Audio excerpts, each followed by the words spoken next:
Esta es RCPC Radio, www.rcpc.co, transmitiendo desde Barranquilla, Colombia, para toda Sudamérica.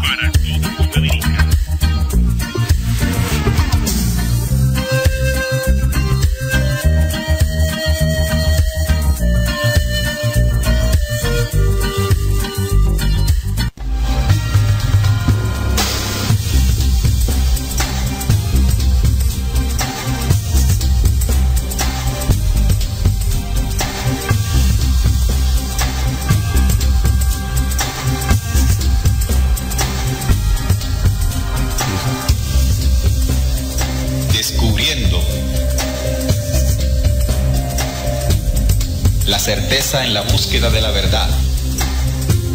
Muy buenas noches, amigos oyentes, bienvenidos a Descubriendo con la certeza en la búsqueda de la verdad.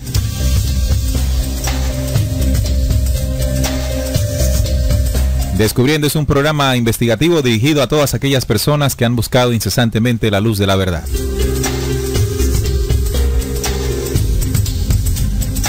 A partir de este momento nos disponemos a compartir con todos ustedes un tema, una investigación que nos sirva de herramienta para seguir avanzando por el camino de la real esencia de la verdad. En este programa se tocan aquellos temas que hace mucho tiempo no quisieron que supiéramos. Desde la Puerta de Oro de Colombia, Barranquilla, transmitiendo gracias a la señal en línea de Radio Cultural Planeta Conciencia, la nueva forma de sentir y pensar en la radio. La mesa de Descubriendo, integrada por Jesús Barón, Salim Jacir, Juan Manuel Pombo y quien les habla, Neil Barrios. Les damos todos la bienvenida a este su programa investigativo de todos los viernes a las 7:30 de la noche. Nuestros diferidos son los martes a las 9 de la noche, aquí también en www.rcpc.co. Nuestra página descubriendo.com.co, de donde también pueden descargar los audios de los diferentes programas radiales que hemos venido realizando.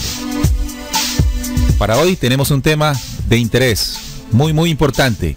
La destrucción y no la salvación viene de los judíos. Ese es el tema. La destrucción y no la salvación viene de los judíos. Tengan en cuenta que lo que se expone aquí, dentro de toda la investigación que realizamos, de ninguna manera se quiere convertir cuando hacemos el planteamiento ante ustedes como una verdad absoluta. Es un tema que debe ser considerado, investigado y comprobado por cada uno de ustedes, complementado con la información y conocimiento que también tengan al respecto, y de esa manera cada uno de ustedes se hace su propia conclusión. Saludamos a todos nuestros oyentes que se conectan. Lo hace William, diciéndonos buenas noches, Neil y mesa de trabajo. Un saludo desde Hastings, Nebraska, de parte de William, la Flaca y Doña Irene. Fuerte abrazo para nuestros amigos que están allá en Nebraska, ya en nuevo lugar, Hastings. También otro oyente anónimo nos dice buenas noches al equipo de trabajo. Un escrito relacionado con el tema, nos deja el link, ya estaremos abriéndolo, por supuesto que sí. También Derely, que nos escucha desde Houston. Un abrazo, Derely. Bienvenida a Descubriendo. Hola muchachos, bienvenidos a Descubriendo con esta temática que hoy compartiremos con los oyentes. Surge una pregunta por la cual hicimos esta investigación. ¿Puede la salvación venir de los judíos, como tradicionalmente se ha dicho?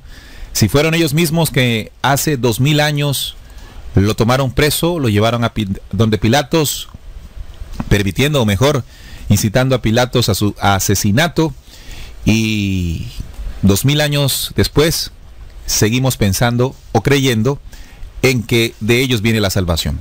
Vamos a hacer un análisis con los diferentes textos que así lo aseguran. Hola Salim, bienvenido a Descubriendo.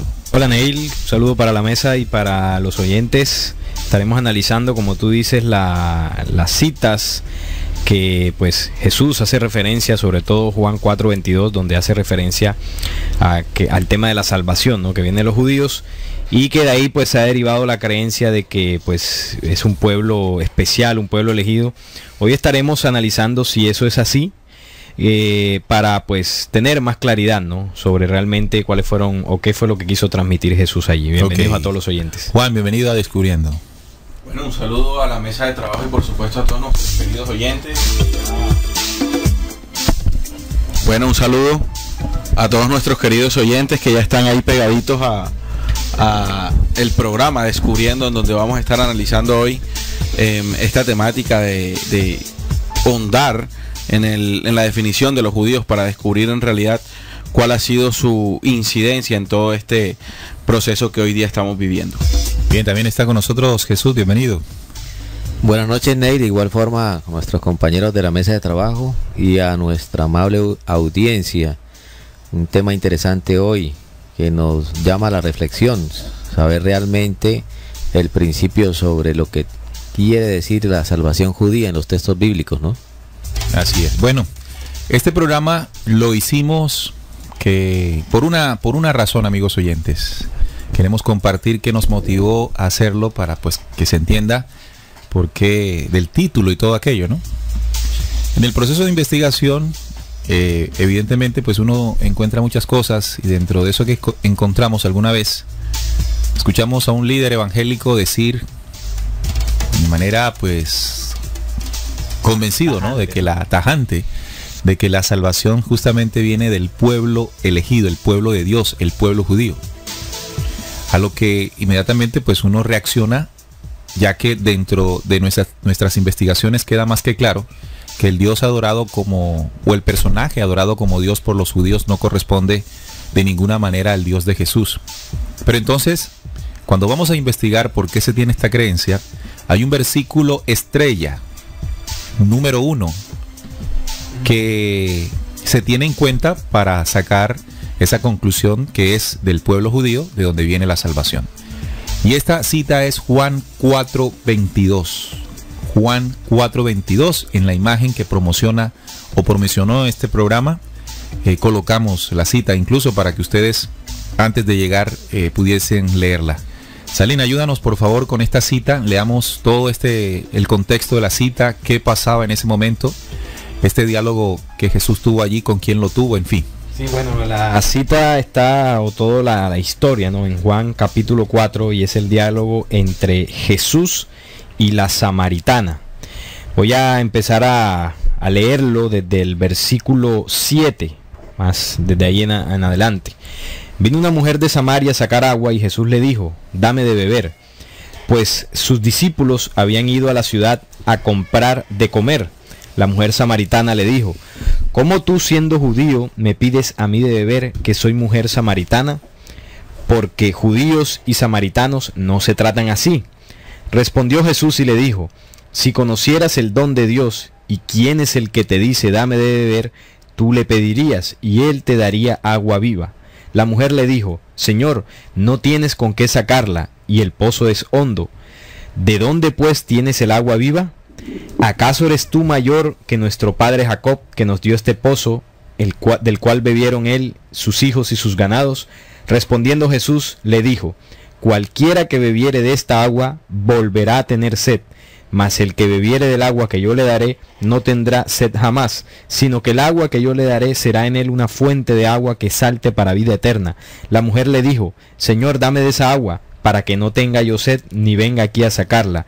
Jesús le dijo, ve, llama a tu marido y ven acá. Respondiendo la mujer y dijo, no tengo marido. Jesús le dijo, bien has dicho, no tengo marido, porque 5 maridos has tenido y el que ahora tienes no es tu marido. Esto has dicho con verdad. Le dijo la mujer, Señor, me parece que tú eres profeta. Nuestros padres adoraron en este monte y vosotros decís que en Jerusalén es el lugar donde se debe adorar. Jesús le dijo, mujer, créeme, que la hora viene cuando ni en este monte ni en Jerusalén adoraréis al Padre. Vosotros adoráis lo que no sabéis, nosotros adoramos lo que sabemos, porque la salvación viene de los judíos. Y remata Jesús en el versículo 23, mas la hora viene y ahora es cuando los verdaderos adoradores adorarán al Padre en espíritu y en verdad, porque también el Padre tales adoradores buscan que le adoren. Este es el contexto de la cita, pero como tú decías, lo que nos llama la atención es lo que dice en el versículo 22, voy a repetirlo, le dice Jesús a la samaritana, vosotros adoráis lo que no sabéis, nosotros adoramos lo que sabemos, porque la salvación viene de los judíos. Uno podría entender allí prácticamente que cuando él le dice vosotros se refiere a la gente de Samaria, A la gente de Samaria, sí. que era la región donde él se encontraba, con este diálogo con esta mujer de esta región, por eso se llama la samaritana, ¿no? La propia de esta región. Y cuando él dice, vosotros adoráis lo que no sabéis, nosotros adoramos lo que sabemos. Entonces podríamos interpretar desde el contexto que dice allí la oración de que ese nosotros son los judíos, porque más adelante dice él, porque la salvación viene de los judíos. Y aquí es donde nos hacemos la pregunta, ¿cómo si Jesús en repetidas ocasiones dejó claro que el Dios que él vino predicando era muy distinto al Dios de los judíos, cómo entonces allí dice que la salvación viene de ellos? Entonces, además de esta cita, Salina, hay otra cita que también asegura que la salvación viene de los judíos. Esta es en Apocalipsis. Apocalipsis, cuando habla de los 144,000 de todas las tribus, los 144,000 sellados de todas las tribus, y estas tribus, según la cita, ahí está también escrito, son de cada una de las tribus de Israel. Leamos esta cita. Sí, esto está en Apocalipsis 7, dice así: después de esto vi 4 ángeles en pie sobre los 4 ángulos de la tierra, que detenían los 4 vientos de la tierra para que no soplase viento alguno sobre la tierra, ni sobre el mar, ni sobre ningún árbol. Vi también a otro ángel que subía de donde sale el sol y tenía el sello del Dios vivo, y clamó a gran voz a los 4 ángeles, a quienes se les había dado el poder de hacer daño a la tierra y al mar, diciendo: no hagáis daño a la tierra, ni al mar, ni a los árboles, hasta que hayamos sellado en sus frentes a los siervos de nuestro Dios. Y oí el número de los sellados, 144,000 sellados de todas las tribus de los hijos de Israel. Entonces empieza a relatar de que de las 12 tribus hay 12,000 de cada uno, de Judá 12,000 sellados, de Aser, de Simeón, de Zabulón, de todas las 12 tribus 12,000 sellados, claro, de José, entonces, Neftalí, etcétera. Estos sellados que habla los Apocalipsis vendrían siendo estas personas, estos seres que serían portadores de una salvación. Sí, ¿verdad? porque digamos que la cita de Juan 4:22, pues lo que se ha interpretado es que bueno, ahí Jesús enseña de que la salvación viene de ese pueblo, y el Apocalipsis parecería rematar, pues, o corroborar lo que dice Jesús cuando al final de los tiempos, cuando se levanten 144,000 del pueblo judío, descendientes de las 12 tribus, sellados, entonces vendría la justicia al planeta Tierra. Entonces, amigos oyentes, básicamente vamos a utilizar estas 2 citas. Podrían haber más, ustedes que leen la Biblia y que han investigado también, de pronto tengan otras. Sin embargo, para el desarrollo de este programa vamos a tomar estas 2, donde primero Jesús le dice a la samaritana que la salvación viene de los judíos, y Apocalipsis 7, donde asegura que los 144,000 sellados provienen de las 12 tribus de Israel, 12,000 para cada una de ellas, 12 por 12, 144,000. Pero bueno, aquí es donde queremos cuestionar realmente si esta creencia que se tiene es verdadera. Y para eso entonces vamos a analizar varios textos expresados por el mismo Jesús que nos hacen dudar sobre si realmente de Israel viene la salvación. Y uno es Juan 8:44. Juan, por favor, vamos a leerle a los oyentes esta cita, muchachos, y después de leer esta cita junto con los oyentes vamos a hacer un análisis, porque las escrituras, contrario a lo que se ha creído, ¿verdad?, y lo que se ha enseñado por más de 2000 años, y es que el ser humano libremente no las puede interpretar, sino que está sujeto indiscutiblemente pues al régimen de la religión, y por supuesto desde la religión se ha enseñado que es a través del Espíritu Santo. Si no se tiene eso, entonces no se puede hacer la interpretación. Ok, voy a empezar a leer desde Juan 8:39 para darle el contexto que tiene la cita, ¿no? Y dice: respondiendo y le dijeron: nuestro padre es Abraham. Jesús les dijo: si fueseis hijos de Abraham, las obras de Abraham haríais.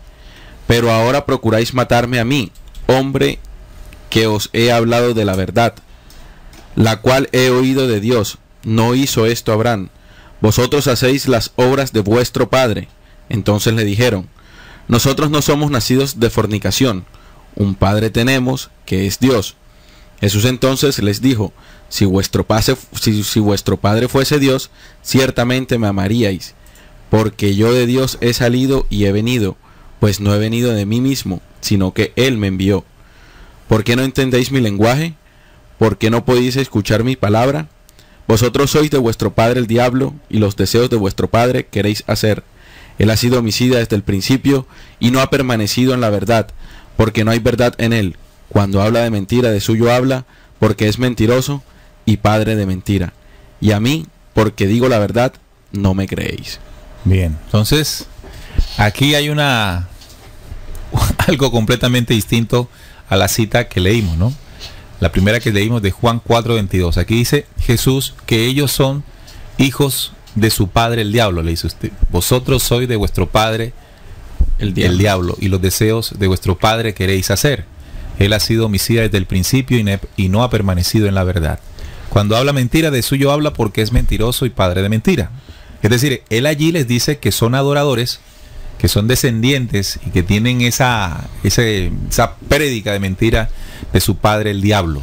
Sí, porque además él a los judíos le está diciendo: vosotros hacéis las obras de vuestro padre. No se incluye allí. Ahí y después les dice que el padre de ellos vendría siendo el diablo. Entonces él ahí hace separa pues la diferencia de dónde proviene él y de dónde provienen los judíos. Además en Juan 38 lo deja claro, digamos que la existencia o la diferencia de los dos padres, por así decirlo. Dice: yo hablo, un solo padre y uno que se hace pasar por padre. Por padre, exacto. Él les dice a los judíos: yo hablo lo que he visto cerca del Padre, dice Jesús, y le dice a los judíos: vosotros hacéis lo que habéis oído cerca de vuestro Padre. Bien, ahí pero está la diferencia. Vamos a otra cosa importante. ¿Cómo tener claro que Jesús se refirió en la cita a los judíos? ¿Cuál es la prueba que tenemos para decir que él le dice eso a los judíos? ¿Verdad? Porque está claro que en Juan 4:22 hay una referencia a los judíos como tal. Aquí en este diálogo, Salim y Juan, que nos entregaron la cita, ¿cuál sería la prueba de que él precisamente le está hablando a los judíos? Cuando en Juan 39 dice: cuando respondieron y le dijeron: nuestro padre es Abraham. Ok, ahí está la referencia. Ahí está la referencia. Cuando ellos dicen: nuestro padre es Abraham, bueno, ¿quién es el padre del pueblo judío? El gran patriarca. El patriarca hebreo Abraham, ¿no? Entonces ya con eso queda claro de que él se refirió en esos términos a los judíos. Aquí les llama hijos del diablo. Del diablo. Sí. Vosotros sois hijos de vuestro padre el diablo. Así de clarito y así de sencillo. Lo decíamos antes de empezar el programa. Imagínese usted, amigo oyente, cuál fue la forma que utilizó Jesús para decirle esto a los judíos.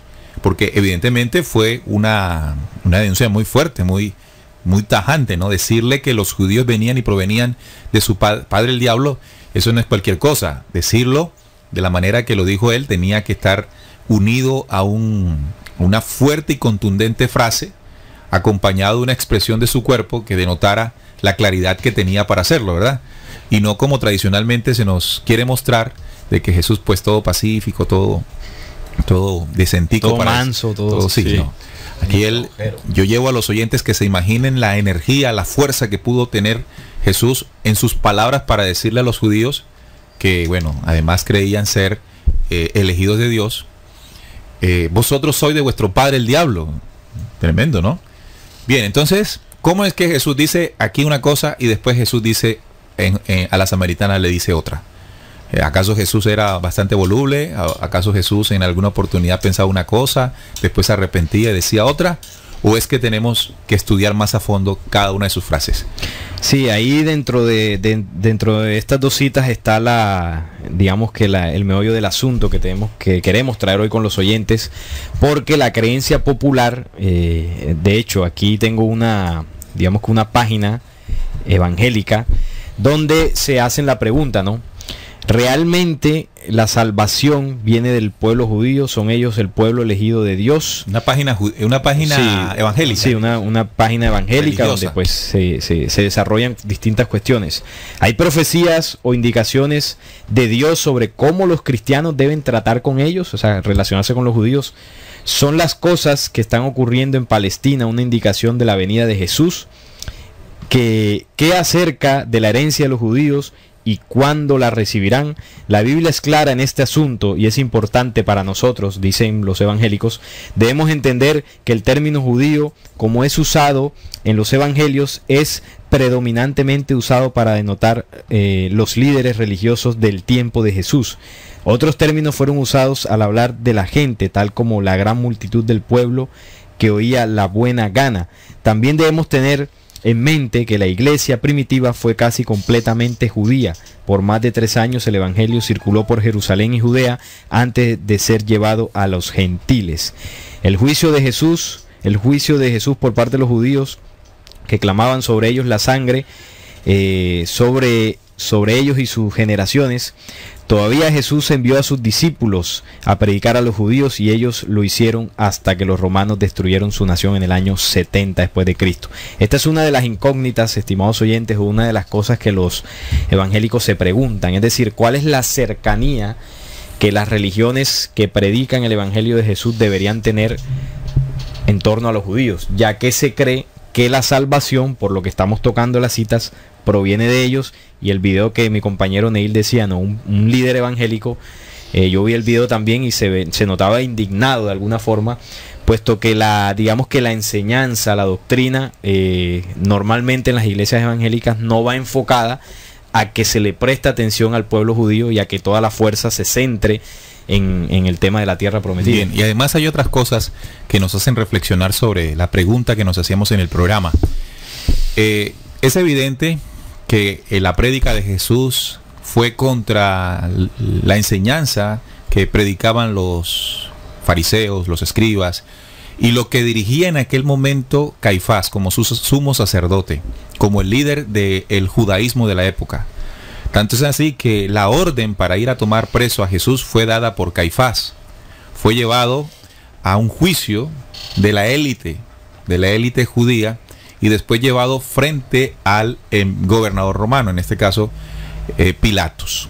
Y es allí donde se hace todo lo posible para que Pilatos dé la orden para la muerte de Jesús. Luego Pilatos saca un recurso, ¿no? Colocar a 2. Había una costumbre en la Pascua de liberar a uno. Y puso a Pilatos a Jesús y a Barrabás con la intención de que, el mismo pueblo judío tomase la decisión quién debía morir y quién no. Los evangelios nos dicen que en el momento de la elección, ¿sí?, de la elección que se tuvo, los fariseos, los líderes religiosos, incidieron en el pueblo en la decisión, de tal forma que al final terminaron eligiendo que quedara libre Barrabás y condenando a Jesús. Así que, si bien quien da la orden para la ejecución de Jesús es el imperio romano, porque tenía la autoridad para hacerlo, al ser el imperio dominante en la época, quienes promovieron todo el proceso de tomarle preso y llevarlo a juicio y que se cumpliese la condena, fueron los sacerdotes judíos, los líderes del judaísmo. Es muy claro entonces, bajo esa condición, que el mensaje y la enseñanza espiritual de Jesús no fue bien vista dentro de los cánones establecidos dentro del judaísmo. Eso no hay que ser un erudito o un teólogo para darse cuenta. Simple sentido común. Voy a hacer la reflexión correspondiente. Jesús fue asesinado, ¿verdad? Fue un crimen lo que se cometió con Jesús. ¿Cuándo se asesina a alguien? En la actualidad, cuando representa una amenaza, ¿verdad? Una persona es asesinada cuando representa una amenaza. Sí. Así funciona. Entonces, Jesús representaba una amenaza para los líderes de la religión judía. Una amenaza. Seguramente, y estamos completamente seguros de eso, que su enseñanza iba en contra de esos cánones establecidos desde la ley de Moisés, entregadas por el Dios Yahvé. Entonces, si se persigue, si se condena a una amenaza, significa que lo que él enseña de ninguna manera es conforme a lo que se creía. Por lo tanto, los judíos, o alguien también podría decir, muchachos, que unos son los judíos como pueblo y otros son los líderes del Sanedrín o del judaísmo, ¿verdad? Pero por eso digo que ¿quiénes fueron los que terminaron decidiendo al final? Los judíos. El pueblo. Como tal, claro. Incidido o como sea, pero el pueblo. Y ahí entonces estamos hablando del liderato que ejercía la religión judía en decisión definitiva de los judíos. Entonces, ahí es donde está la pregunta. Hoy en la investigación, amigos oyentes, y yo los invito a que también lo hagan, en la investigación preparando el programa, vi un video de un personaje judío que hacía la pregunta en las calles de Israel sobre quién creían los judíos que era Jesús, cómo consideraban a Jesús dentro del judaísmo. Y la sorpresa para mí, a pesar de que yo conozco lo que estoy diciendo, pero escuchar del mismo judío decir, de una persona común y corriente, como si te preguntaran a ti, Jesús, decir que pues es considerado dentro del judaísmo alguien más, ni siquiera es considerado un profeta dentro del judaísmo. Es más, el Islam es más benevolente con Jesús al catalogarlo como profeta. Para el Islam, Jesús fue un profeta, mientras que para el judaísmo fue simplemente un falso Mesías. Es más, alguien contestó, fue un judío que se convirtió al cristianismo. Fue un judío que dejó sus tradiciones atrás y se convirtió en una nueva tradición y de allí surgió una nueva religión. Esa es la visión que tienen los judíos hoy actualmente, el pueblo. Otra logró decir que decía y expresaba esto porque era lo que desde pequeño les habían enseñado. ¿Qué quiere decir? Que a un judío le enseñan desde muy pequeño, como a nosotros nos enseñan desde muy pequeños que Jesús es la salvación, por decirlo así. Él es el Hijo de Dios. A un judío le enseñan desde muy pequeño que Jesús no tiene nada que ver con su tradición. Pero ¿cómo es esto si Jesús nació allí? Al nacer allí, podríamos decir que fue judío. Entonces es complicado entender bajo ese contexto cómo la salvación que el mismo Jesús promovía venía del pueblo que lo rechazó, y no solamente que lo rechazó, sino que le asesinó. Entonces hay que investigar algo, muchachos, y es ¿a qué se refería Jesús cuando decía que la salvación viene de los judíos? Investiguemos qué significa el término judío, la etimología de la palabra. Pero déjame reforzar lo que tú estabas diciendo, Neil, porque acá en la investigación que logramos hacer acá en la mesa de trabajo, nos dimos cuenta que hay como 3 principios por los cuales los judíos no aceptan a Jesús de ninguna manera. Y el primer principio vendría siendo: Jesús no cumplió con las profecías mesiánicas. El segundo, el cristianismo contradice la teología judía. Y el tercero, Jesús no cumplió los requisitos de un Mesías. Dentro de la explicación del primer término, que Jesús no cumplió las profecías mesiánicas, están las siguientes, que es construir el tercer templo de Jerusalén, que está en Ezequiel 37:26. El segundo, reunir todos los judíos de regreso a la tierra de Israel. Y el tercero, traer una paz mundial, acabar con el odio, la opresión, el sufrimiento y la enfermedad.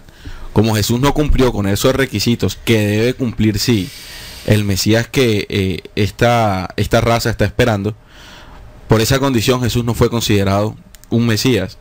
La otra condición vendría siendo: el cristianismo contradice la teología judía en cuanto a que Jesús enseñó de la manifestación de Padre, Hijo y Espíritu Santo, mientras que los judíos únicamente aceptan y velan por Yahvé. Exacto. Otra cosa era que Jesús decía que el hombre podía llegar a ser Dios, y para los judíos únicamente imposible. El Dios, eso es imposible. Eso es imposible para los judíos. Así Mira es. que tú dices algo que es cierto en cuanto a la enseñanza cristiana, pero últimamente Francisco aseguró que si bien los judíos no creen en Jesús, en ellos también hay salvación.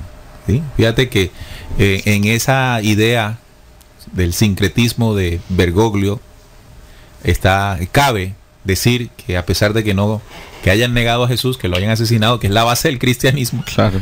También son salvos dentro de esa fe. Y bueno, eso es de las acomodaciones que le tocará hacer Francisco para hacer el sincretismo. No, Ney, tú decías que de dónde proviene el término judío, o de pronto qué es lo que significa realmente judío, porque nosotros conocemos que es un término usado en la Biblia para definir un pueblo, una nación, pero en sí, ya cuando uno investiga, aquí tengo una investigación realizada sobre lo que realmente significa el judío de acuerdo al diccionario de Jerusalén, ¿no?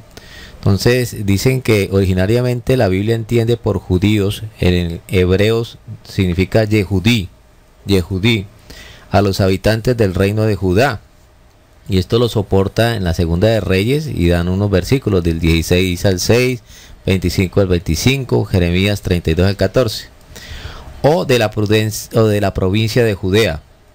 Una vez a los pertenecientes a la tribu de Judá.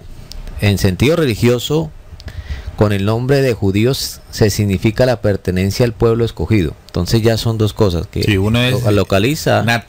¿Cómo se llama? Natalicio, ¿no? Natalicio. Que se ubican dentro de una región de Judá, sí, en la historia porque judía. Nacieron en el reino de Judea. Ahora, en el sentido religioso, los conceptos que está, para que vean cómo se tiene como de tergiversado el concepto, significa que es el pueblo escogido, ¿no? Es el pueblo escogido.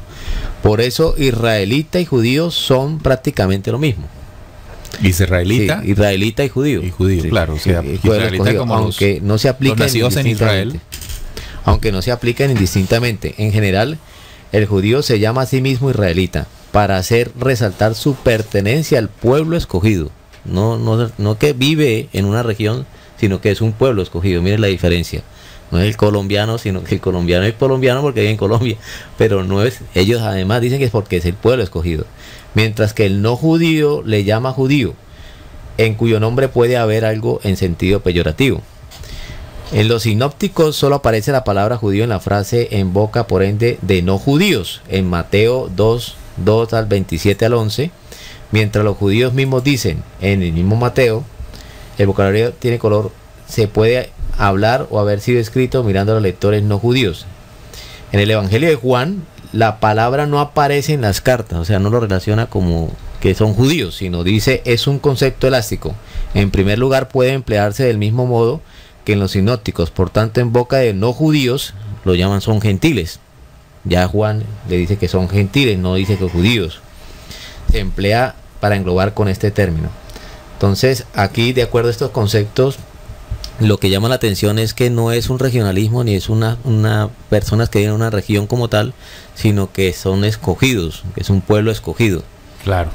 Bien, entonces inicialmente podríamos decir que el término hace referencia a los nacidos en el reino de Judea, el reino de Judá, como también se le conoce, judíos, y nacidos en una zona, judíos, pero también se relaciona con Israel. Recuerden que Israel fue uno de los patriarcas, Jacob, que peleó después con Yahvé y con un ángel de Yahvé, dicen, y le cambiaron el nombre a Israel. De ahí nacen las 12 tribus y surge el pueblo judío.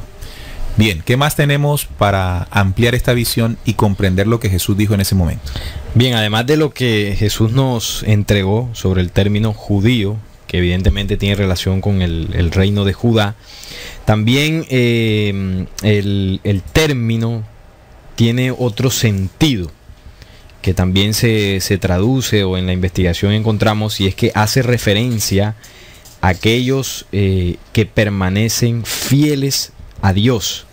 Dice referencia a aquellos habitantes de aquel reino de Judá que permanecen fieles a Dios. Además de este significado, encontré otro que tiene que ver con aquellos, un significado del término judío es aquel que alaba al Eterno. Entonces, además de lo que tú nos compartías, de que son aquellos habitantes de Judá, también significa los fieles a Dios o los que alaban al Eterno.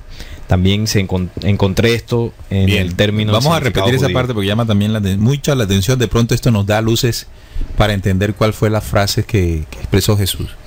Bien, las dos definiciones que encontré, una es los fieles a Dios y la otra es los que alaban al Eterno o alaba al Eterno. Además de la que tú nos entregaste, que son los judíos, tiene que ver con Judá, por supuesto. Bien. Pero tiene estas dos definiciones también significativas. Ok, entonces los que alaban al Eterno, los que alaban a Dios. Sí. y Ahora los que bien, son fieles a Dios también. hay otra frase en Apocalipsis que en la revelación de Apocalipsis se nos deja claro que hay quienes dicen ser judíos, pero no lo son. Veamos cuál es esta cita para comprender entonces el contexto de la frase que mencionó Jesús a la samaritana. Bueno, hay dos citas en Apocalipsis que los oyentes vayan buscando. Apocalipsis 2, capítulo 2 y capítulo 3. Voy a dar los versículos exactos. En el capítulo 2 del Apocalipsis, cuando se refieren en estos versículos al tema de las 7 iglesias, en el capítulo 2 encontramos en el mensaje, dice, aquí está. Dice, yo conozco tus obras y tu arduo trabajo, Apocalipsis 2:2, y paciencia, y que no puedes soportar a los malos, y has aprobado a los que se dicen ser apóstoles y no lo son, y los has hallado mentirosos. Bueno, está un poco más abajo, aparte del capítulo 2 del Apocalipsis. Aquí está, aquí, en Apocalipsis 2. No, tampoco es este, se me perdió el versículo, muchachos. Pendeme un segundito y lo recupero, porque se me pasó la... Yo quisiera, mientras que se sincroniza nuestro compañero Salín dentro del texto que investigó, me llama la atención que en el texto de referencia de nuestra investigación, pues en la cita dice que Jesús, que el pueblo, que dice la salvación viene de los judíos, porque la salvación viene de los judíos, como otra vez. Ahora, pero si lo llevamos a la interpretación del término, la etimología, sí, la salvación vendrá de los que adoran al Eterno. Dentro de la explicación que mantiene la línea que lleva, claro, Salim, vamos a hacer algo. Entender, ¿no? Vamos a hacer algo para entenderlo. Hemos asociado a judíos, como tú nos dijiste, hemos asociado a judíos a las personas nacidas en una región en particular, y que esas personas recibieron la elección de una deidad. Y cuando teniendo eso, vamos a tener eso ahí, ¿no? Esas personas nacidas en esa región, llamadas por un Dios llamado Yahvé, se convirtieron en elegidos de ese Dios. ¿Ok? Lo tenemos ahí, eso está claro. Y ellos se consideran como tal, o sea, no de la región, sino que ellos son los elegidos de Dios. Llamamos judíos a esos, ¿no? Sí. Pero si vamos al diálogo con la samaritana, Jesús hace mención que la salvación viene de los judíos. Ahora, vamos a borrar el término judíos. El término como tal vamos a borrarlo de la cita. No para manipularla, sino para comprenderla, para llegar a comprender. Vamos a borrar y vamos a escribir la definición de lo que es un judío. Ya no como el nacido en un lugar, sino lo que significa. Sino lo que significa, ¿verdad? Así es. Entonces lo que significa es fieles a Dios o los que alaban al Eterno. Fieles a Dios y los que alaban al Eterno. Tiene más sentido. Y si Jesús dice que la salvación viene de los que son fieles a Dios y le alaban, y más adelante dice en espíritu y en verdad, tendría más sentido. Ya tiene sentido. Claro. Ya tiene bastante sentido. No, y además de lo que tú dices, Neil, miremos desde el punto de vista de las épocas, ¿no? Entonces, ¿de dónde nace la raíz judía y el significado de lo que significa judío? Jesús hace una conversación con una samaritana que no pertenece a un pueblo judío. Bueno, ella era de Samaria, de Israel, al norte. Le trata como de explicar que todas las, me imagino que en ese momento, si nos ubicamos en esa época, todos conocían la procedencia y digámoslo así, la religión predominante en esa época, tendrían que identificar que en el conocimiento de los judíos, la salvación, como decía Jesús, digo, ¿cómo le explico yo a una samaritana de que la salvación viene de judía, del pueblo judío? Porque ellos tenían una referencia, un punto de referencia, me imagino yo. Bien. Sobre esto, ¿no? Ok, entonces fíjate que acabo de entender algo con tus frases. Jesús no dijo del pueblo judío, dice de los judíos. Sí, pareciera que es lo mismo, pero no es lo mismo. Porque cuando dice del pueblo judío, entonces ya estamos hablando de una nacionalidad y de un pueblo en particular. Él dice de los judíos. Y cuando dice los judíos, ya sabemos qué significa judíos. Viene de los judíos, no dice el pueblo. No dice pueblo judío. Entonces el significado como tal, ¿no? Entonces estaba haciendo referencia al significado de los verdaderos adoradores de Dios, porque más adelante la misma frase de Jesús, la misma cita lo reafirma. Bueno, Entonces, aquí tengo la vamos con Apocalipsis, cita, la que se te había ido. la que se me había ido, aquí está en capítulo 2, versículo 9. Dice, yo conozco tus obras y tu tribulación y tu pobreza, pero tú eres rico, y la blasfemia de los que se dicen ser judíos y no lo son, sino sinagoga de Satanás. Esta es una de las citas, la otra está en Apocalipsis 3. Repitamos eso antes de que te vayas. Bueno, yo no me voy, aquí estaré. No, que se vaya la cita, antes de que se vaya la cita. Voy a repetirle, estimados oyentes.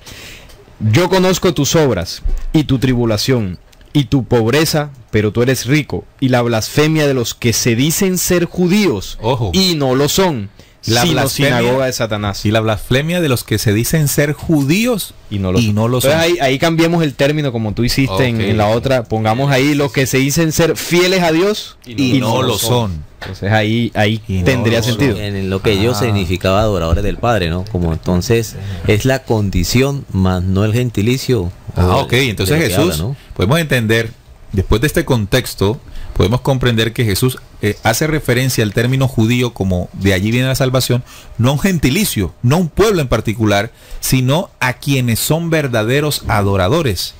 Una condición. Una condición de espíritu. Exactamente. Porque él dice más adelante, porque los verdaderos adoradores lo harán en espíritu y en verdad. Es una condición de espíritu y no una condición de un pueblo elegido como tal.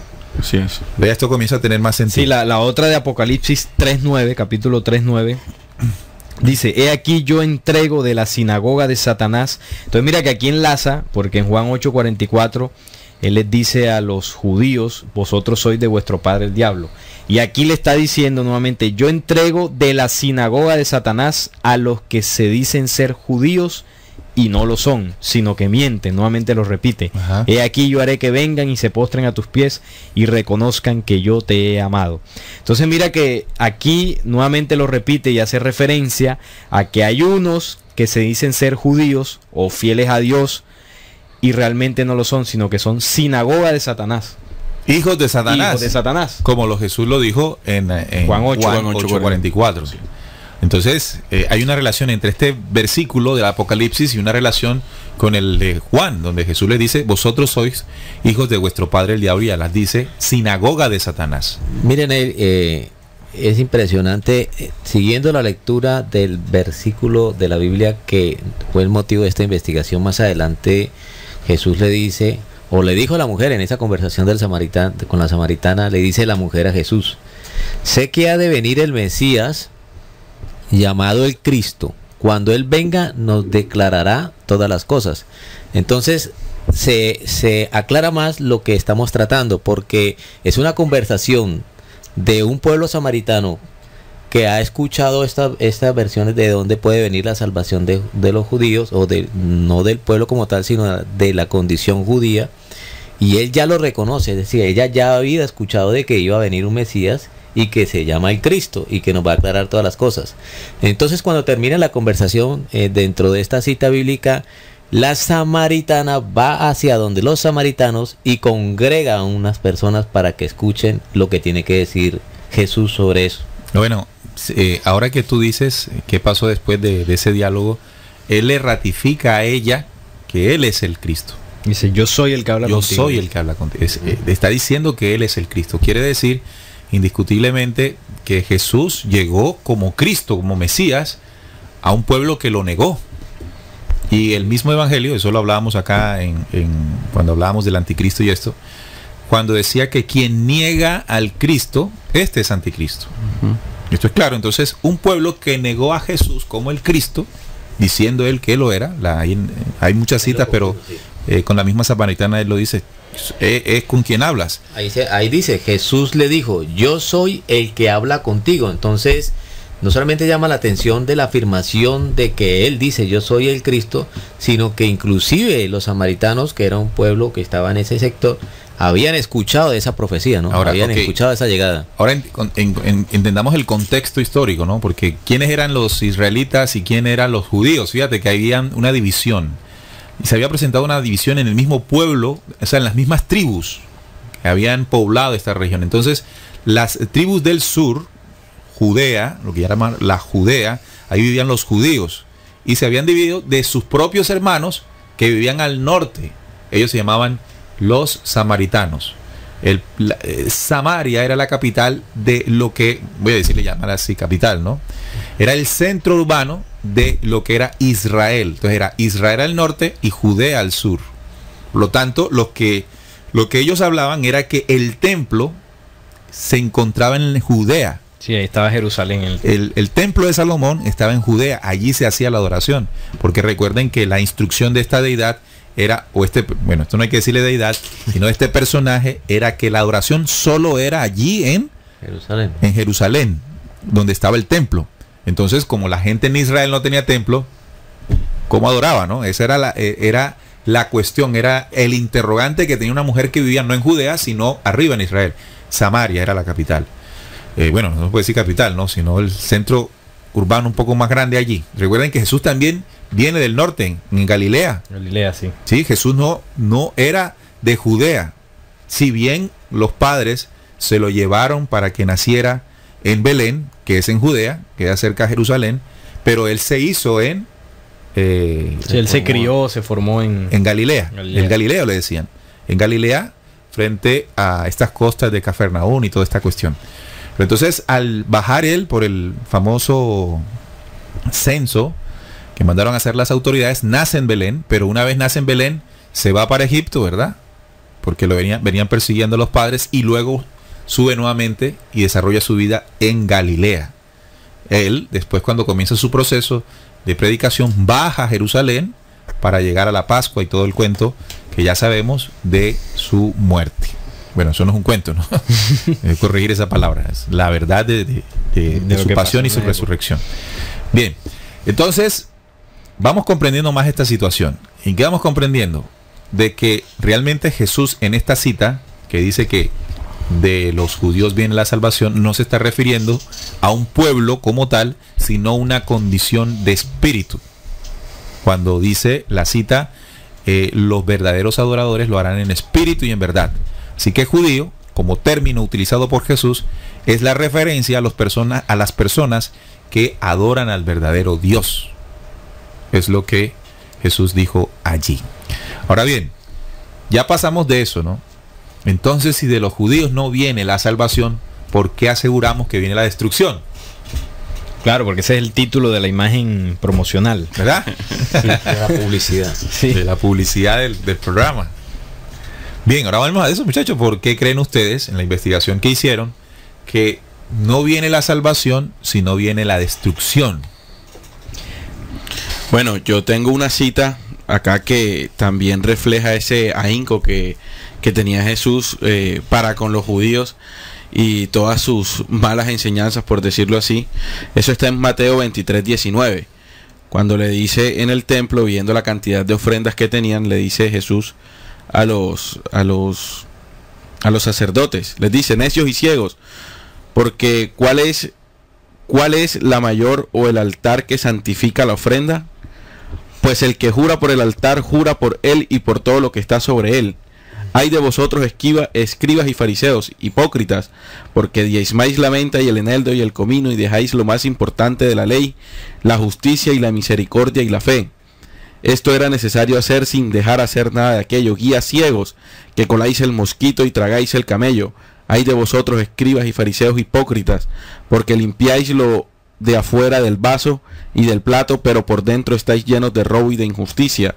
Ay de vosotros, escribas y fariseos hipócritas, porque sois semejantes a sepulcros blanqueados, que por fuera a la verdad se muestran hermosos, mas por dentro están llenos de huesos de muertos y de toda inmundicia. Tremendo, el tipo era bravo. Entonces, semejante denuncia la que les hace Jesús en ese momento de frente, y por eso es que el título que nosotros les hemos puesto, ¿no? Sino que vienen de ellos, de las enseñanzas que ellos hacían, viene a la destrucción, porque Jesús hace referencia allí. Me llama la atención la última parte, dice que aquí, porque sois semejantes a sepulcros blanqueados, que por fuera a la verdad se muestran hermosos, mas por dentro están llenos de huesos de muerto y de toda inmundicia. Bueno, hay tantas cosas en lo personal, ¿no? Cuando se realiza la investigación para asegurar eso que dice la imagen.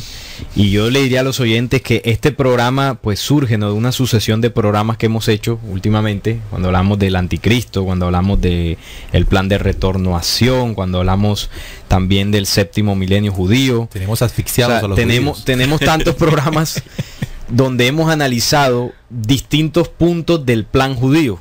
A lo largo de la historia. Uno de ellos, pues hemos tocado las actas de los 24 protocolos de los sabios de Sion, pero yo me baso en una cita porque... ¿Por qué de los judíos viene la destrucción y no la salvación? Sí, o sea, yo me baso en un punto clave, ¿no? Tú decías ahora al principio de que los judíos, basado en la cita de Apocalipsis, de Juan, 8:44, cuando Jesús les decía: vosotros sois de vuestro padre el diablo, porque es mentiroso y padre de mentira. Pero yo enlazo eso también porque los judíos adoran a Yahvé, a Jehová. Entonces hay una cita en el Antiguo Testamento que dice en Isaías 13:5, hablando de esta deidad o de esta falsa deidad, cuando dice: vienen de lejana tierra, de lo postrero de los cielos, Jehová y los instrumentos de su ira para destruir toda la tierra. Eso es un sustento. Entonces, ahí ¿qué queréis el día de Jehová? Será de tinieblas, y no de luz. Amos 8:5. 8:5. Ahí hay otro punto. Entonces, hay tantas citas, estimados oyentes, en el Antiguo Testamento que demuestran el carácter y la condición de esa deidad y de su pueblo. Si no, leamos Levítico, un libro lleno de sangre, pero por eso les invito a que estudiemos y comprendamos los programas anteriores. Los judíos a lo largo de la historia han venido fraguando y llevando su plan paso a paso hasta conquistar el objetivo, que es traer su Mesías. Pero fíjate, vamos a comprenderlo por parte, porque eso que dices tú es así, está muy bueno, porque ¿para qué queréis el día de Yahvé si será de tinieblas y no de luz? Así está escrito en Amos. Ahora bien, hay otro punto importante a reconocer, y es que al no considerar a Jesús como su Mesías y Salvador, evidentemente siguen esperando un personaje que les entregue lo que como pueblo ellos recibieron como promesa. Y de las primeras promesas que deben recibir es la posibilidad que tengan ellos de reconstruir su templo, ¿verdad? Pero como lo decíamos en el último video, ¿qué implica la reconstrucción del templo? Si los judíos quieren reconstruir su templo, y aquí ya no estamos hablando hijos de Dios, sino judíos de pueblo, de nacionalidad, ¿qué tienen que hacer? Bueno, tienen que generar un proceso de caos, de destrucción, porque en el lugar donde pretenden reconstruirlo hay dos templos sagrados. Esto es destrucción, esto es caos. ¿Por qué es destrucción? Porque ¿qué implica que quieran derribar eso? Bueno, debe haber una coalición de países que patrocinen la idea judía, y evidentemente los hay. Sí, es conocido el respaldo constante y permanente de la comunidad internacional occidental hacia Israel, sobre todo cuando se le debe mucho dinero además. Y por el otro lado vemos a un pueblo árabe donde realmente también tiene sus aliados, y uno de los que le tiene, digámosle, esas ganas a Israel es Irán. Y detrás de Irán y de todos estos países, por supuesto, hay dos potencias que son antagónicas a Estados Unidos. Hay dos bandos muy definidos. Muy definidos, amigos oyentes. Por eso, a nuestra forma de pensar, la intención judía, lo que va a traer, o el plan judío, lo que va a traer al planeta Tierra es destrucción, guerra y destrucción. Ahora, esa destrucción, también cabe recordar, será programada para que también desde su Mesías aparezca la famosa salvación, que no es tal, sino el engaño de su falso Mesías. Entonces, bajo esa condición de la adoración a este Dios de oscuridad y de tinieblas, y por el otro lado, donde no han ellos concretado sus planes desde hace miles de años para traer un Mesías y ponerlo allí en el lugar de adoración que es el templo, para que eso ocurra, va a ocurrir cosas muy fuertes, muy duras en la humanidad. Además que porque el punto también aquí es, cuando hablamos de que no viene la salvación, habrá muchos fieles de las religiones que pues apoyen la idea judía del tema del advenimiento del Mesías de ellos. Bueno, ellos que creen en este pueblo y en esa promesa, al adorar y estar de parte del Mesías judío, que es el anticristo, ¿por qué vendrá destrucción para ellos? Recordemos que, en muchas investigaciones hemos entregado que el advenimiento del Mesías judíos requiere primero sacrificios de animales, pero también la instauración final del nuevo orden mundial. Y esto requiere control total desde el punto de vista tecnológico, mental e incluso espiritual.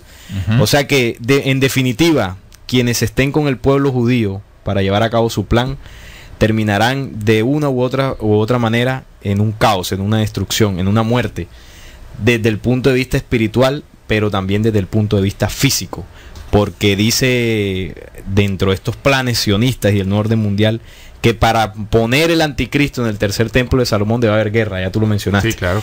Y 3/4 partes de la humanidad deben morir o van a morir. Porque imagínate tú este escenario.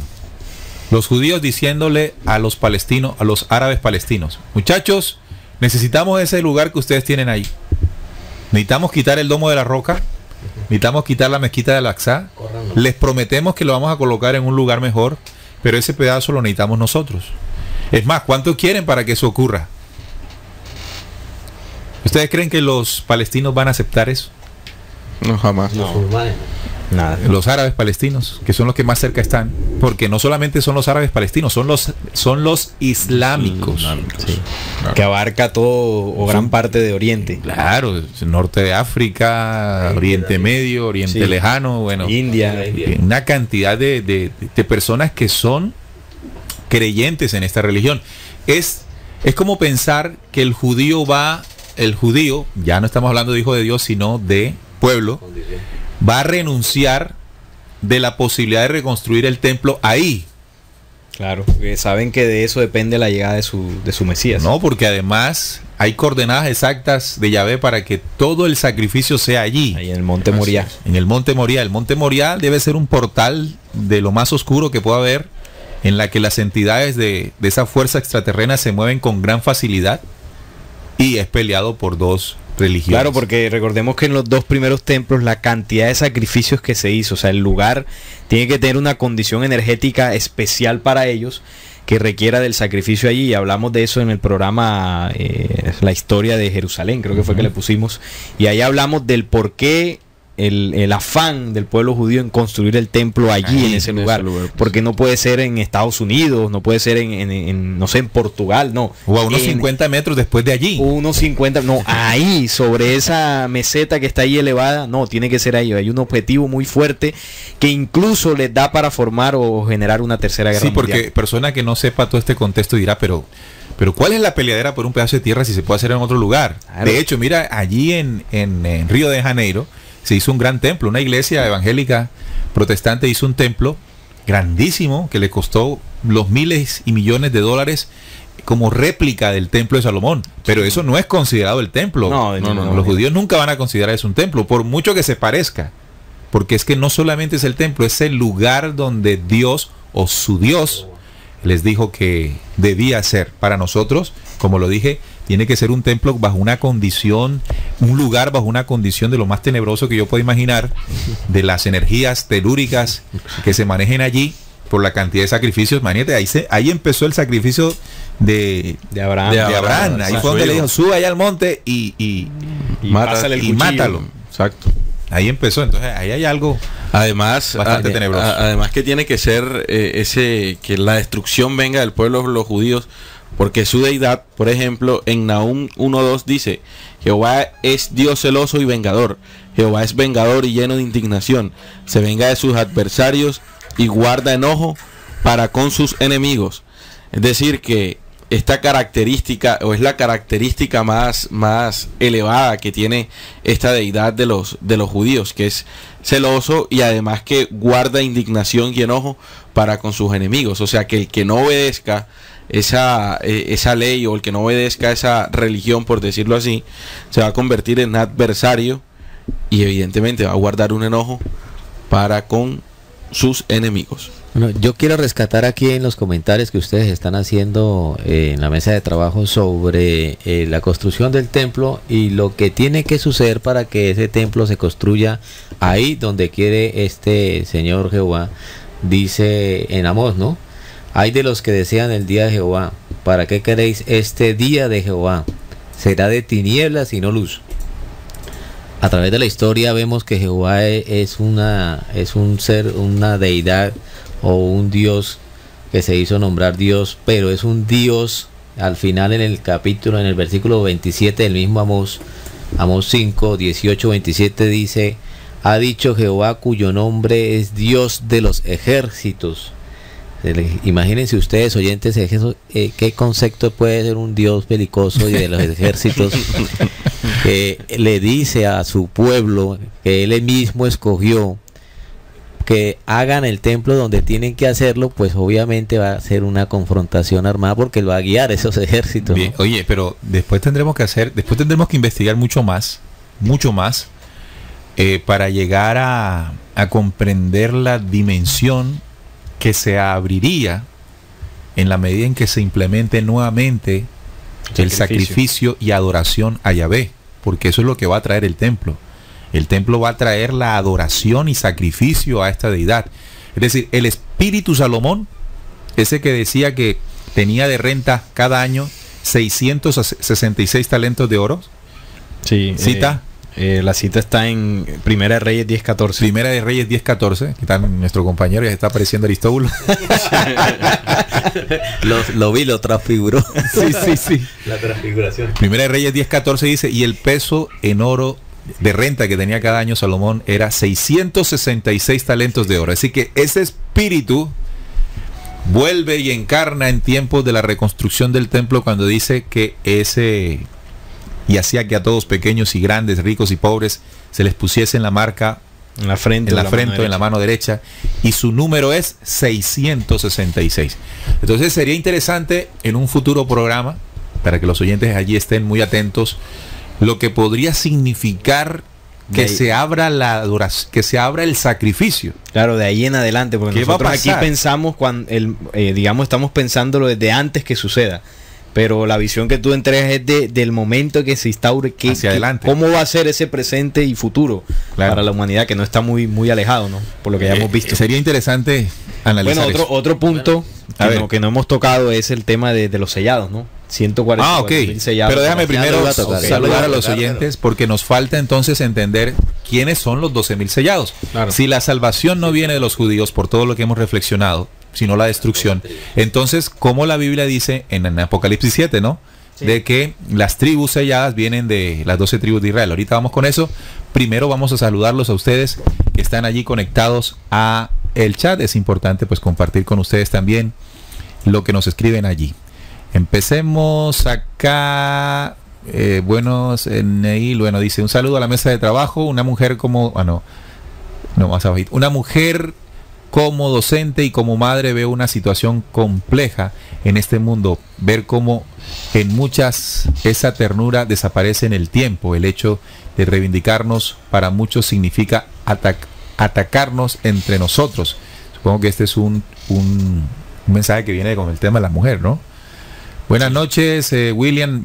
Ya le dijimos a William otro escrito relacionado con el tema. Si lo pueden abrir allí, Juan, de los links que nos manden en el chat. Dice Leonardo Torres Arango: buenas noches, Neil. Saludo acá, Barranquilla, escuchando, descubriendo en familia. Un fuerte abrazo, Leonardo, para ti y para tu familia. Rothschild es una dinastía judía originaria de Alemania, originada en Alemania en el siglo XVIII. Este clan de banqueros es la familia más rica del mundo, contando con un patrimonio de unos 500 billones de dólares, multiplicado por 10.000 la riqueza de las oficialmente personas más adineradas del mundo, claro, los Rothschild.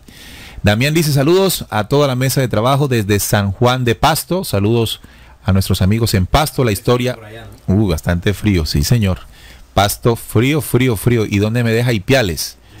Es muy frío para nosotros. Es muy difícil sobrevivir allá para nosotros. Es un clima muy fregado para nosotros, pero bueno, ellos están acostumbrados a ese frito. Es como si ellos vinieran para acá, ¿no? Dirían: qué calor tan hijo de madre. Diana también dice: saludos, un gran abrazo para la mesa de trabajo en Descubriendo desde Dover, New Jersey. Diana, es Diana Herrera, un fuerte abrazo para ella. Nancy dice: buenas noches, sintonizado Descubriendo desde Valencia, Venezuela. Un gran abrazo para todos allí presentes. También otro oyente nos dice: no hay nada que el judío internacional tema tanto como la verdad, o cualquier atisbo de la verdad sobre él o sus proyectos. Vea, interesante esto, ¿no? Judío Internacional, volumen 1, Henry Ford, dice el oyente. David desde Miami dice saludos a esta mesa poderosa, mesa de trabajo. David desde Miami, un abrazo, gracias David. También en sintonía total desde Pensilvania, Pedronel y Luz Dari, allá en tierras lindas del departamento de Caldas. Estaba Esteban Campuzano también, nos saluda. Otro dice, la frase es una cita exacta de Harold Wallace Rosenthal, antiguo ayudante administrativo superior del entonces senador Jacob Javits, que fue derrotado en las elecciones de 1980, parte extraída de este documento de la red. En su segunda parte, cito textual: a la mayoría de los judíos no les gusta admitirlo, pero nuestro Dios es Lucifer. Ahí hace una denuncia nuestro oyente de un documento que nos entrega, ¿no? Sí. Interesante. Sí, aquí está. El señor, ya lo tienes allá, ahorita lo leemos. Sí. El señor Rosenthal había declarado públicamente que los judíos dominarían completamente en todas partes del mundo, en la vida política en Estados Unidos y cada aspecto de los medios de comunicación. Vaya que lo han logrado, sí señor. Sí señor. El texto exacto se encuentra en parte 2 del documento. Gentilicio, nacidos gentilicios. Bueno, saludos muchachos desde Santa Marta. Elena Zúñiga, debe estar en Santa Marta. Sí. Qué lógica tan maravillosa la que están usando para muy difícil de rebatir. Excelente, gracias. Y también el último mensaje que tenemos aquí: buenas noches, saludos desde Bogotá. Gracias, Mónica. Ahí está entonces. Tengo más oyentes aquí. A ver, hágalo usted allá, por favor. Nos saluda Nelsi, nuestra compañera Nelsi. También está conectada Carmen Olivares, Alberto Falqués, también nuestro compañero Jorge Isaac, Benedicta, también Mari está conectada, y Karen Lorena Narváez. Ana Bastidas también dice conectada con Adonai. Hombre, un saludo para todos ellos. Adonai es el esposo. Adonai es el esposo de Ana. Se llama Adonai. Ellos ambos están escuchando RCPC. Saben que Adonai es uno de los términos para definir a Yahvé. Sí. Adonai, tranquilo, tus padres no sabían. Sí. Sí, ellos todos están conectados allí, mandándonos saludos en el chat. Un abrazo para todos ellos y gracias por su sintonía. Bueno, el libro, ¿quién nos los compartió, Neil? No puso nombre. Okay. No veo nombre del oyente que compartió el libro. Bueno, es una entrevista realizada en 1976 a Harold W. Rosenthal. Muy bien. En esta primera parte, también me llamó la atención, ahorita vamos a la segunda parte que él hacía alusión, pero esta primera parte dice: en una entrevista muy confidencial, un ayudante administrativo judío de uno de los senadores de Estados Unidos dijo que es sorprendente que la gente norteamericana no se levante y expulse a cada judío de este país. El judío Harold Rosenthal hizo esta aclaración después de admitir el dominio judío en todos los programas de los medios de comunicación nacionales significativos. Esto lo dice en esta entrevista este judío Rosenthal. Pues hay una es una gran entrevista, hay una investigación, hay cartas, y aquí en la parte 2 está la frase que él hace alusión. Dice que a la mayoría de los judíos no les gusta admitirlo, pero nuestro Dios es Lucifer. La frase es una cita exacta de Harold Rosenthal, antiguo ayudante administrativo superior del entonces senador Jacob Javits, que fue derrotado en las elecciones de 1908. Pero fíjate, lo dice Rosenthal en 1977, es la entrevista. 76. Y fíjate que Jesús ya lo había dicho hace 2000 años, vosotros sois de vuestro padre el diablo. Ese Jesús se la traía, seguro, la tenía clara. Completamente. Tenía bien clara. A nosotros nos la enredaron, pero ya estamos clarificando todo este ese entramado de mentiras en que nos han mentido. Y por eso el tema del programa, Descubriendo con la certeza en la búsqueda de la verdad. Bueno, ahora vamos a la parte de los sellados. Si bien la salvación, con todo lo que hemos analizado y la lógica que le hemos colocado, nos puede dar a entender que no es de ellos, sino de los verdaderos adoradores, los que adoran al Padre Eterno, al Dios de la vida. Entonces, ¿quiénes son los sellados? Si no es de ahí, ¿de dónde salen? Bueno, ahí en el Apocalipsis 7 dice que son de Israel, de cada una de las 12 tribus, 12,000 para cada uno. Y bueno, nosotros en el análisis, ¿no? Después de ver la cita de Juan 4:22, decíamos, bueno, por una parte la salvación viene de ellos y ahora pues los sellados son solamente el pueblo de Israel. Entonces allí, evidentemente, ya después de haber analizado el primer punto, nos damos cuenta que Jesús no se refería a eso. Entonces, ¿cómo el mismo Jesús en la revelación del Apocalipsis va a decir que los sellados son ellos? Ahí también debe haber algo, alguna intención, una interpretación o incluso una manipulación, me podría atrever a decir, que realmente lo que está escrito ahí no es lo que originalmente estuvo. Porque hay algo que en la investigación, estimados oyentes, debemos tener en cuenta cuando leemos el documento bíblico, y son las manipulaciones que ha sufrido en la historia, que han sido muchas. Tres principales, ¿no? La que le hizo por allá Ptolomeo Filadelfio en el 845. Filadelfo. En el Filadelfo. Eso. Sí, eso en el un nombre para que sonara más poético. Eso es una fusión con el sexto logo. Si alguna oyente está embarazada, considérelo. Filadelfo. Un rey egipcio, ¿no? Allá en el 845 antes de Cristo, o sea que él lo que tradujo no fue el Nuevo Testamento, fue el antiguo. Sí. Tradujo al griego las escrituras, y esa se le conoció como la Septuaginta, ¿no? Fue esa, la famosa Septuaginta. Luego la traducción que le hizo el señor Jeremías, el papa, era un papa. Jerónimo. Jeremías, ya le cambié el nombre. Jerónimo. El siglo IV. Y en la tercera fue Alfonso el Sabio, que las tradujeron al latín ambos. El siglo XIII. O sea que ya en las traducciones a idiomas distintos ya empieza a cambiar, estimados oyentes, sin contar los concilios donde el documento bíblico fue víctima, como el concilio de Nicea. También tenemos que hablar del sínodo de Yamnia hacia el año 100, donde bueno, ahí se hizo una separación o ruptura del mensaje de Jesús con el mensaje judío. Hasta el sol de hoy, otras, ¿no? Usted le pregunta a un judío y no tiene idea de quién es Jesús. Después vino la revolución de Martín Lutero, después vino Calvino, bueno, una serie de manipulaciones y traducciones que nos dan como resultado lo que tenemos hoy. O sea, ahora, que fíjate que pensando en que de los judíos viene la salvación, que era la enseñanza que se venía manejando dentro de esa mala interpretación, que lo que hemos querido hacer acá osadamente es darle un sentido más lógico, más inteligente y más sujeto a la verdad de Jesús. Ahora bien, se podría haber interpretado en las traducciones que cuando se habla de los 12.000 sellados, necesariamente tenían que ser de las 12 tribus. Claro, porque es el pueblo elegido. Es lo que se puede considerar.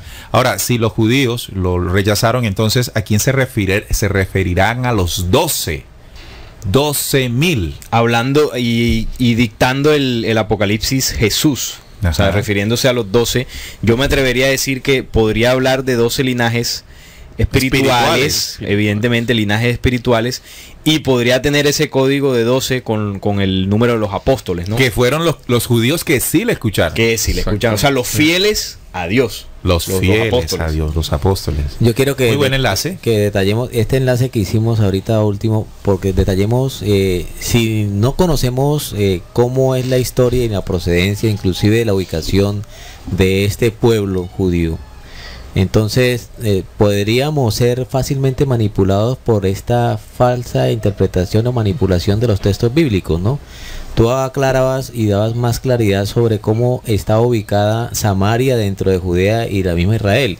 Cuando tú lo decías, dio más claridad, inclusive porque dónde y quiénes eran los samaritanos, y por qué Jesús en ese momento se dirige a una samaritana y ellos decían, hey, entre nosotros hay como una enemistad. Entonces, más sin embargo, el mensaje que estaba entregando Jesús era el que se captó ahí inmediatamente, ¿no? Claro. De dónde esa condición judía. Pero si no conocíamos o no conocemos ese desplazamiento de sectorización judía en esa época que tú no aclaraste, en el tiempo de Jesús, pues podríamos decir que fácilmente es un evento aislado y Jesús se dedicaba a otra comunidad que no era judía. Ahora miren que en ese tiempo la primera fuente de información hacia la samaritana fue Jesús, o sea, la primera fuente, y él dice, yo soy ese Cristo, que ese Mesías, ese yo soy. Claro. En esa cita. Aquí en el libro de Revelaciones, cuando Juan, él escribe, ya históricamente, físicamente Jesús ya no estaba. Sí, ya es, entonces, es una revelación desde Jesús. Miren que Juan, que vivió toda esta persecución y ya al final, pues cómo se le va a ocurrir inclusive no cuestionar en esa revelación que le vayan a decir, no es que son las 12 tribus, pero de Israel. O sea, claro, él hubiese no dicho, no Señor, espérate un momento. Ellos te mataron, mataron a mis hermanos apóstoles, me tienen aquí encerrado. ¿Cómo me vas a decir tú? Estoy en una isla Por causa de ellos. ¿Cómo me vas a decir tú que después de todo eso los sellados son ellos? No, hermano. No, yo me imagino que graficando le estaban revelando el Apocalipsis y cuando llegó a esa parte, ¡ey, repítelo nuevamente que no entendí! No, pero esto me hace recordar en el libro secreto de Juan, cuando se cuestiona, inclusive duda, ¿no? Y el Salvador le dice, hey, pusilánime, deja de ser pusilánime. O sea, de pronto en esa cita de revelaciones en donde dice que no es que los sellados son de la tribu de Israel, pues entonces ahí se le diría, no, espera un momentico, hay un cuestionamiento y una conversación que no estoy de acuerdo con lo que estás diciendo, porque obviamente toda esta manipulación que nos decía Salim existió y sigue existiendo y existirá, porque cuando uno entra a investigar sobre los versos de la Biblia, encuentra como 4 o 5 traducciones y estilos de Biblia, Biblia hispana, Biblia no sé qué, y Biblia, y entonces uno no sabe, con una letrica, un artículo o algo que le cambie el enlace a una oración, cambia el sentido completo. Entonces, ahora, pero aquí hemos tratado de hacer algo. Claro.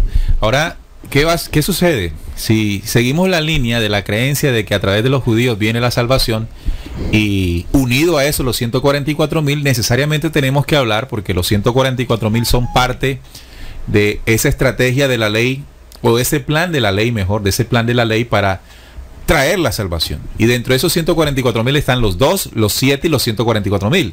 Claro. Los 2 testigos, los 7 hombres, las 7 varas, las 7 trompetas, las 7 copas de la ira, y los 144,000. Por lo tanto, bajo esa percepción de que a través de los judíos viene la salvación, significa que los 2 testigos tendrían que ser judíos. Los 7 también tendrían que ser judíos, y los 144,000 judíos. ¿Y de qué tribu, no? Bueno, entonces aquí es donde comenzamos a clarificar que quienes realmente, porque es que Jesús lo dijo, los verdaderos adoradores o los verdaderos judíos, ¿verdad? Ya no en el gentilicio, sino en el término, son los que lo hagan en espíritu y en verdad.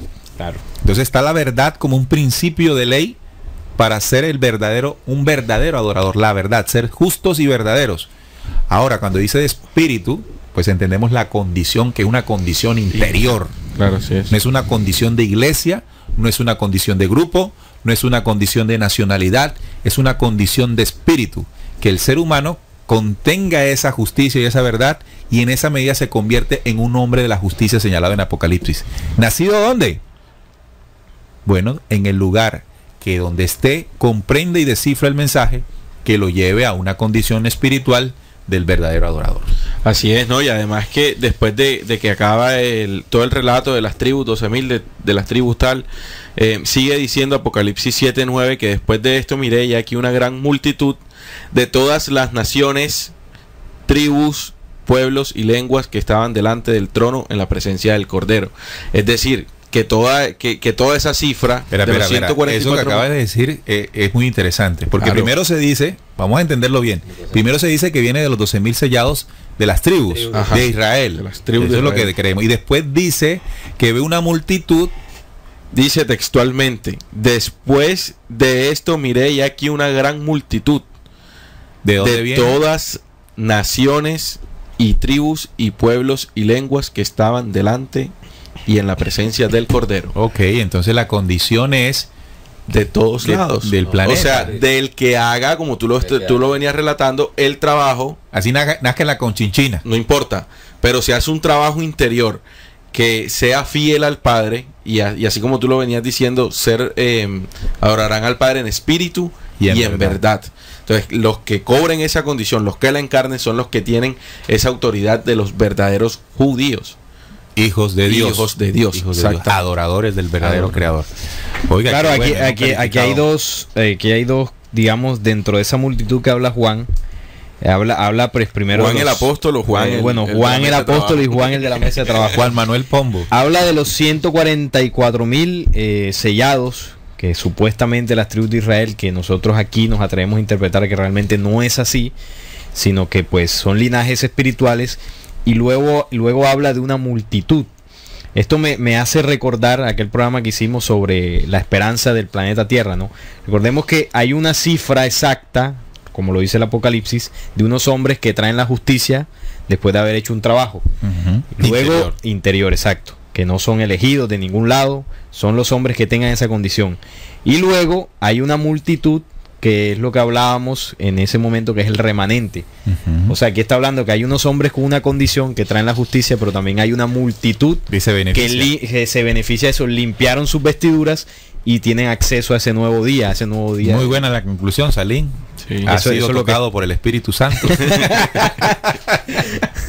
No, porque lo que quiere decir ahí es eso, ¿no? Primero los 144,000 y luego la gran multitud, el remanente. Yo digo esto porque habitualmente se dice y se cree, y eso fue lo que enseñaron las religiones, y yo personalmente digo que fue el pretexto que utilizaron los líderes religiosos para no permitir que nadie se aventurara a tratar de entender las Escrituras. Siempre enseñaron que la única manera de hacerlo es a través de esa revelación del Espíritu Santo. Incluso Pablo de Tarso fue uno de los que habló de esto, hablando de que hay que tener el don del Espíritu para poder hacer esto. Pero ¿cuál es esa revelación del Espíritu? ¿Acaso hay algunos seres humanos que tienen eso y otros no? ¿O hará algunos que son conscientes de que tienen y poseen dentro de ellos todo el conocimiento y sabiduría espiritual de la creación? Ese es el famoso Espíritu Santo, ¿no? Que lo han tergiversado y que lo han convertido en un negocio, porque son solo algunos los que son bendecidos por el Espíritu Santo. Señores, amigos oyentes, tengamos en cuenta una cosa. Los seres que hemos nacido en este hermoso planeta Tierra, porque es hermoso, ¿no? Es hermoso a pesar de las manipulaciones, lo sigue siendo. Imagínense cómo era antes de ellas. Pero nosotros los nacidos aquí debemos recordar que la genética, que nuestra genética inteligente, cambiante y mutante por excelencia, permite que dentro de ella, dentro de cada célula, esté grabado un código de conocimiento y de sabiduría. Pongo el ejemplo: el corazón tiene el conocimiento y la sabiduría propia para palpitar de manera independiente y con ese pálpito ser poseedor del verbo y la vida para cada humano terrestre. ¿Quién le dice al corazón tamaña información, tamaño conocimiento, tamaña sabiduría? Genéticamente la tiene, la trae. Nuestro cuerpo, si yo hablo del cuerpo físico como tal, tiene su inteligencia, el desarrollo de nuestros cuerpos, todo lo que nosotros podemos observar de allí.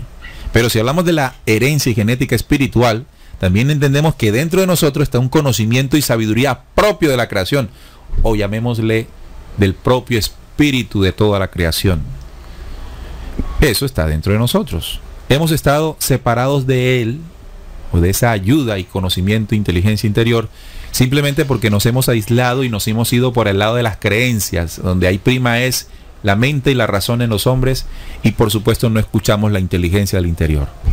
Y lo dijimos alguna vez, en la medida en que el hombre comienza a limpiarse, comienza a limpiar su mente, a limpiar su cuerpo y a limpiar su corazón, comienza a brotar naturalmente como una fuente de agua pura el conocimiento interior, que no surge en nosotros por estar contaminados y llenos de razones, llenos de vicios, llenos de miedo, llenos de odio, llenos de venganzas, llenos de pasiones. Se ciega y no entendemos lo que brota por dentro. Bajo esa condición, amigos oyentes, todos los seres humanos que hagamos ese proceso desde adentro, tenemos la posibilidad de comprender los grandes misterios. Dejemos de creer que son solo algunos iluminados, que ellos mismos se llamaron iluminados y crearon a través de esto, sus grandes emporios que han mantenido a los hombres en la más miserable condición de, lo voy a decir de esta manera, de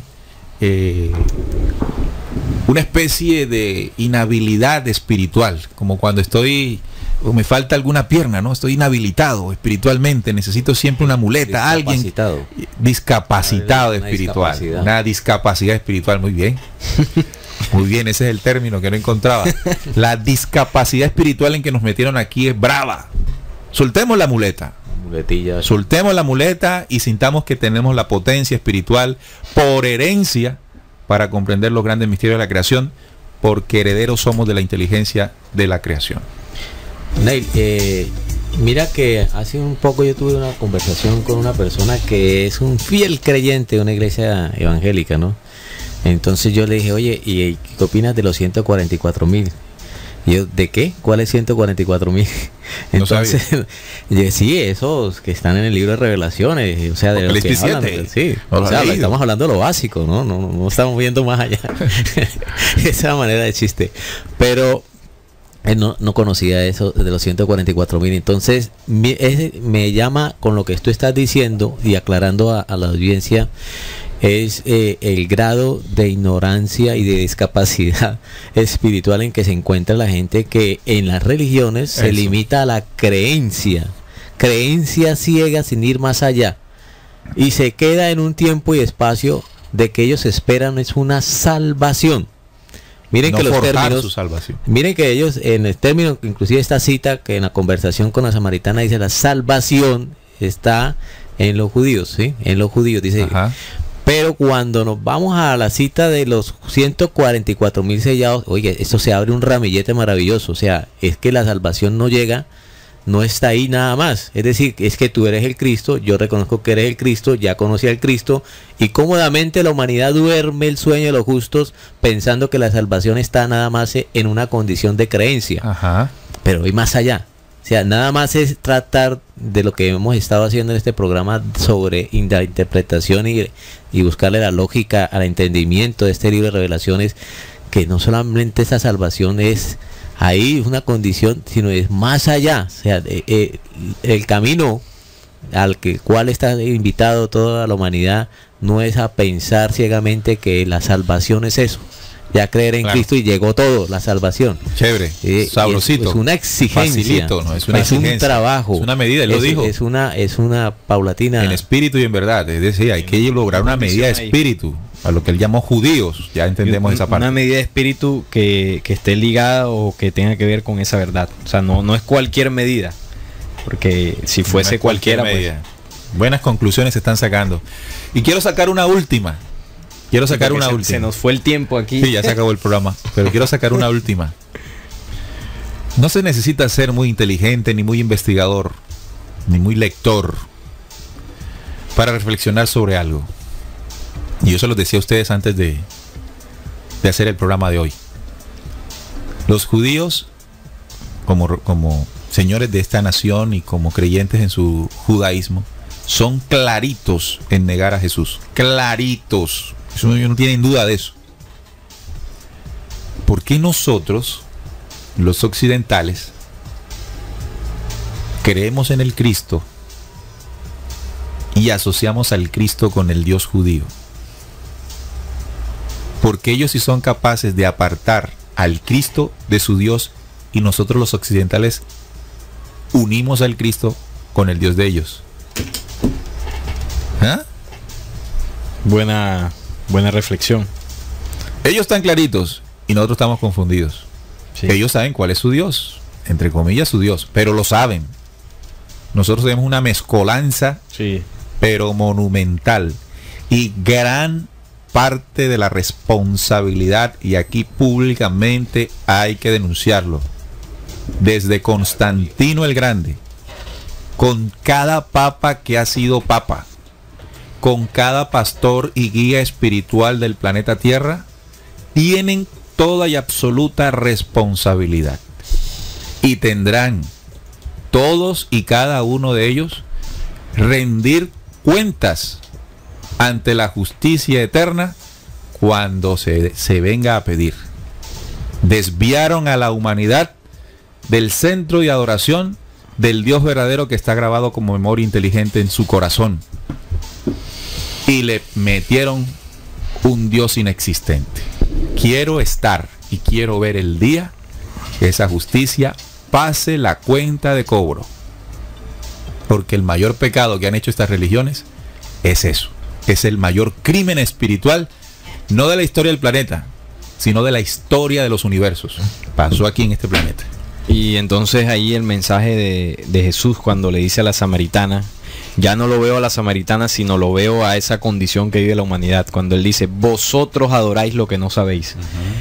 Y ahí dice nosotros, cuando Jesús dice nosotros adoramos lo que sabemos, está hablando desde la condición del hombre original. Del reino eterno. Del reino eterno. Exactamente. Entonces dice, por eso la salvación viene de los fieles a Dios. Los fieles a Dios. Entonces ahí ya traduzco la cita en la conclusión que tú estás dando cuando dice vosotros, no es a la samaritana, es a la humanidad bajo la condición de esa confusión. Esto estuvo bueno. Y también cuando Jesús le estaba diciendo, ustedes coláis el mosquito, pero tragáis el camello. El camello. También se estaba refiriendo a ese proceso de, ¿qué te diría? De manipulación en que estos líderes del judaísmo estaban incidiendo en esta humanidad, por decirlo así. Y además, también escuchando todas sus reflexiones, me acordaba de algo que pasó por ahí en el Génesis, cuando Eva y Adán supuestamente comieron del fruto.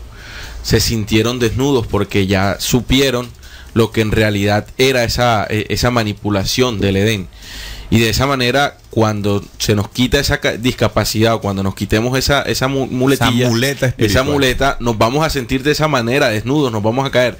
Sin embargo, nos prometen algo en el Apocalipsis, que si persevere les daré a comer del árbol de la vida. Entonces, perseverar y salir de ese sueño. Bien, muchachos, hemos llegado al final de este programa, muy interesante, muy enriquecedor, muy clarificante. Por lo menos hemos aprendido un montón hoy aquí y nos sentimos contentos y felices porque cada vez que hay claridad hay certeza, y cuando hay certeza hay suficiente energía para realizar lo que nos corresponde en esta hora de la justicia. Bueno, saludamos después de Mónica Sol, que está en Bogotá, a Moma Bert. Saludos, muchachos, desde Sevilla, Valle. Un abrazo también. Dice, aceptar que los judíos salvarían al mundo es como aceptar que Uribe salve a Colombia. Salve a Colombia. Qué símil tan bacano. Ay, que esta inteligencia de los oyentes. Nos saluda también Hani, Pablo y sus hijos, y Leo Correa también nos envían saludos en sintonía. Muy bien, hemos llegado al final, esperando que este programa haya sido de su completo agrado, de que haya entregado bases de conocimiento en nuestra investigación para que clarifique un poco más su camino hacia la verdad. Si hemos logrado poco, hemos logrado enaltecer nuestra búsqueda con el vino embriagante de la paz. Les invitamos al próximo Descubriendo, el viernes a las 7:30 de la noche en vivo y en directo. Ah, no, ya no estamos aquí el viernes. No estamos aquí el viernes, eso te estaba... Bueno, vamos a estar enriqueciéndonos de nuevos temas y experiencias. Sí, el viernes no estaremos de viaje, pero regresaremos el próximo viernes más arriba con más energía. Y los invitamos al martes a las 9 de la noche, después del mensaje esperado en tiempos de guerra, en el diferido de este mismo tema. Pueden descargar los programas allí en nuestra página descubriendo.com.co y los últimos videos que hemos venido realizando aquí en su programa investigativo. Bien, nos vamos, les dejamos entonces con la película. Hoy estamos de viernes de película, la película La Torre Oscura. Los dejamos allí para que se diviertan un tanto con una temática muy interesante en este programa. Así, amigos oyentes, un fuerte abrazo de corazón y siempre tengamos claridad de que somos hijos de la luz. Verifiquemos esas tinieblas en las que se nos quiso sumergir y veremos brillar cada vez más la luz dentro de nosotros. Buenas noches, que estén muy bien. Descubriendo con la certeza en la búsqueda de la verdad.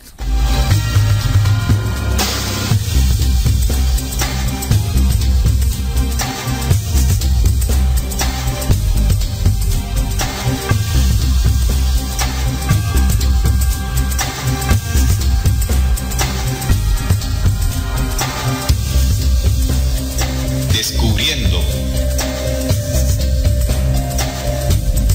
la certeza en la búsqueda de la verdad.